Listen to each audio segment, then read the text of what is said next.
uh, tema ya yang cukup penting ya, termasuk pertanyaan mengenai mengapa mudah diterima ya tasawuf itu di Indonesia. Oke.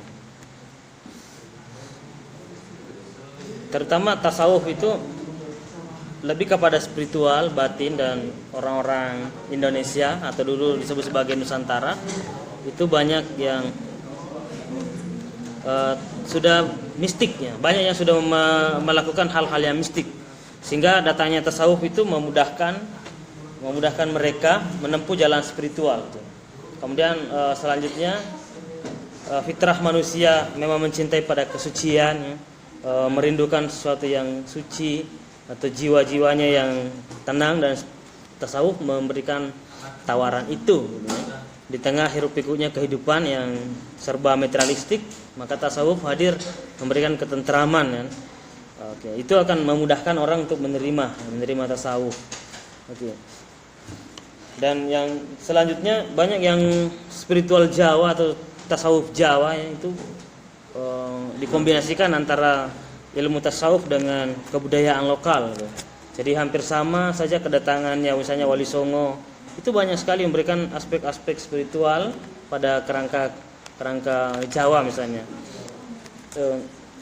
Seperti Syekh Siti Jenar itu kan salah satu tokoh yang memperjuangkan juga tasawuf, tapi banyak juga mengadopsi lokal ya, tradisi lokal. Jadi itu. Jadi punya pengaruh, maka mudah diterima. Jadi tidak, tasawuf yang datang ke Indonesia itu tidak dibabak habis ya, apa yang kira-kira dianggap bertentangan di dalam Quran atau Sunnah Nabi, itu tidak. Justru dilakukan kompromi ya, kompromisasi ya, disebut sebagai kompromi. Dia mengkompromikan antara ajaran Islam dan kebudayaan. Ya. Itu maka mudah diterima. Nah, mengenai apa ya tadi ada esoteris ya, ada esoteris gitu.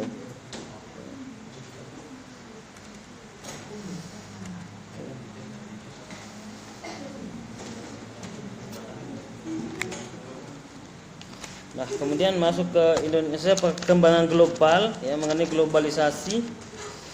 Ya, tidak ada masyarakat Indonesia saat ini yang tidak tersentuh globalisasi. Ya, itu sudah menjadi hukum alam, hukum global gitu. Orang masyarakat pedesaan pun tetap tersentuh namanya globalisasi. Dan hari ini persaingan antara materialistik, ya, individualisme itu semuanya muncul pada masyarakat global termasuk Indonesia.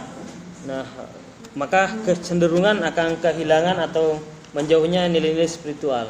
Nilai spiritual ini semakin kering tuh, semakin terasa kering, maka kehadiran tasawuf sebagai satu jawaban ya, satu jawaban untuk menuntun manusia kembali kepada jalurnya yang fitrah gitu ya, bahwa tidak bisa mencelupkan diri terlalu jauh pada kehidupan modernisme pragmatis. Dia harus juga membimbing dirinya pada spiritual, kerohanian ya. Ada keseimbangan tuh. Nah, adapun yang menjauhi hal-hal yang materialisme dan lain-lainnya itu sebenarnya dikritik oleh Buya Hamka ya. Buya Hamka melihat bahwa banyak pelaku-pelaku tasawuf yang justru salah dalam memahami tasawuf, yaitu sama sekali membelakangi dunia atau mensumpahi hal-hal duniawi, padahal itu sangat penting. Tetapi bagaimana kita bisa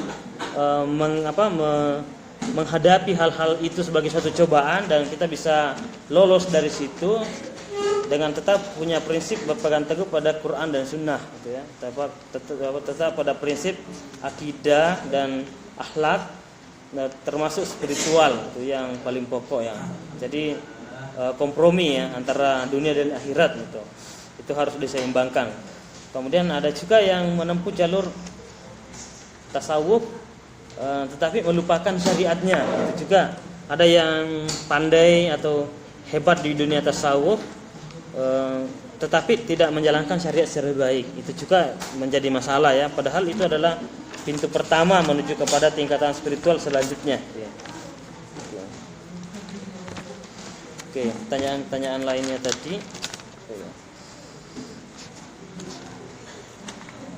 Ya, ada esoteris ya. Esoteris itu sesuatu yang sifatnya spiritual ya, dia bersifat esoteris. Beda lagi eksoteris. Eksoteris itu lebih pada lahiriahnya, lebih kepada pembahasan fikih misalnya, itu bisa ya eksoteris. Kalau esoteris itu sesuatu yang batin, sesuatu yang spiritual ya. Maka itu disebut sebagai fondasi peradaban karena dia bersifat spiritual, universal.